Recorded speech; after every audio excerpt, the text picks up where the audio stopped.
Hello, it's JM Everhart, Managing Advisor for King Legacy Group, your wealth advisor. So, I don't know how to categorize this conversation, so I'm just going to have it. All right. And it's particularly for, um, yeah, I would say it's particularly for people of color because I don't talk as much. My conversations around money, finances is much different around my majority Caucasian brothers and sisters out there. All right. So, I've met with several clients to where they have resources. It's not a money situation. Actually, they have an abundance of resources. Um, but they get paralysis by way of analysis because they don't understand how I do my job. Hey man, I don't know how at White Castles the chef gets three or four burgers on the spatula. I don't know how Waffle House gets such crispy, crispy hash browns with such soft, juicy onions. I don't know. The point I'm trying to make is that I know that money and finances, it's a very sensitive topic, and particularly for people that feel like they haven't managed their finances or their cash flow the best way. It can come across as feeling embarrassed. There's some distrust there, um, and I think it's more embarrassment or shame of particularly if you're doing well too, because it's like, yeah, I'm doing well. You're asking me money questions, and I don't know how to answer it. Listen, when you go to the doctor, you're not expected to know how your joints, ligaments, and everything intertwines with organs, yada yada yada. When I go to get an oil change, I, as a teenager, I worked on my car. I never did an oil change. I don't care to know. I don't. I use an iPhone every single day, all day, 24/7. Well, I'm not on my phone that much, but I don't care how it works on the inside. And when I encounter somebody that can show me a new feature, I'm like, oh, thanks. It's only when it comes to money that people get a little antsy. I get it. However, I have studied, I have this is my second time entering into this industry. I have studied finance. And to be quite honest, as an entrepreneur, I was the CEO of two tech startups. I had worked, I had owned an insurance agency um, some years ago. I didn't really like the life insurance portion because back then it was just death insurance, it was term insurance, and then whole life that didn't really carry any type of cash value. It was depressing. I didn't want to talk to people about that. I just sold home and auto insurance. All right. I was an insurance agent. Today, I'm a financial planner. There's a difference. But when I entered into the technology industry and I had to present to investors, I was intimidated because I felt like they knew more about finances than I did. And I'm sitting here trying to tell them what I'm going to do with the money once they give it to me. And sometimes I would just literally freeze up because I hadn't studied. Come to find out that they didn't really know much more about money, particularly if they had an abundance of excess of money because they had other people working it for them.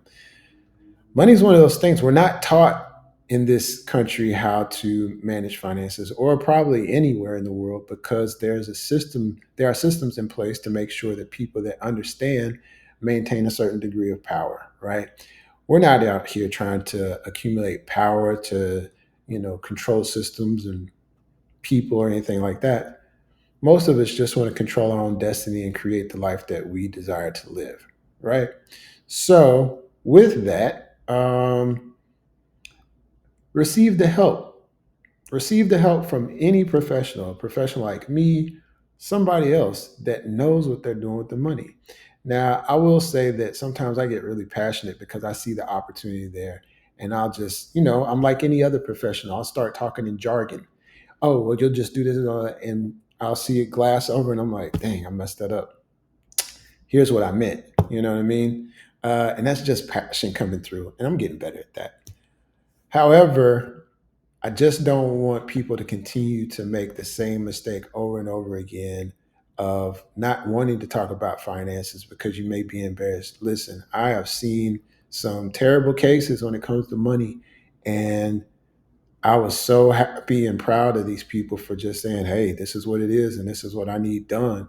And I was able to sit down with them and say, okay, there's a lot going on. Here's what we can tackle now. We can't tackle this right now. It's too big based on the resources that you have available. And I've had that conversation several times to where it's like, I hate to tell you this, but this is where we need to start. I know that you want to take care of this, but this isn't the place to do that. I've looked at different options. I've consulted with my team. This is where we need to start. And they're like, I appreciate your help. Thank you. Let's go. You go to a professional, you hire a professional to help you with things that you don't know about. And the other thing is that as a financial planner that primarily, well, solely at this point works with insurance products, is that you never pay me directly. The carriers compensate me for the work that I do with you because I'm a matchmaker. I'm matching a viable client with, oh, I'm getting a call, a viable client with a viable carrier. So, my whole thing is that whatever you've experienced financially, I'm also a bit of a counselor. Let's talk through it. You know what I mean? I'm here to listen. I'm here to offer guidance. I'm not going to do the heavy lifting, but I'm going to put you in a position where you can. All right. So if you don't know or understand a product, a concept, a strategy, it's okay. Look at the results and look at the facts. I usually have a presentation that outlines this is what you pay, or this is what you pay, this is what you invest, and this is your return based on this index that we invest in over time. And if I get it wrong and submit something to the carrier, they say, hey, this doesn't work. So we can't really get it wrong. You know what I mean? And all I'm saying is that there are steps, there are checks and balances into place to where it protects you, the client. All right. So hit the link in the bio, or it may be below, wherever the link is. Access it, schedule some time so that we can talk. We can do a free financial uh, review. It's complimentary. And just so that you have more information and find out where you can go forward. I've done a ton of those that with people, and I get a pleasure out of it. I love what I do. I really do. So, and I love you all. You have a great day. It's J.M. Everhart, Managing Advisor for King Legacy Group. I will talk to you all later.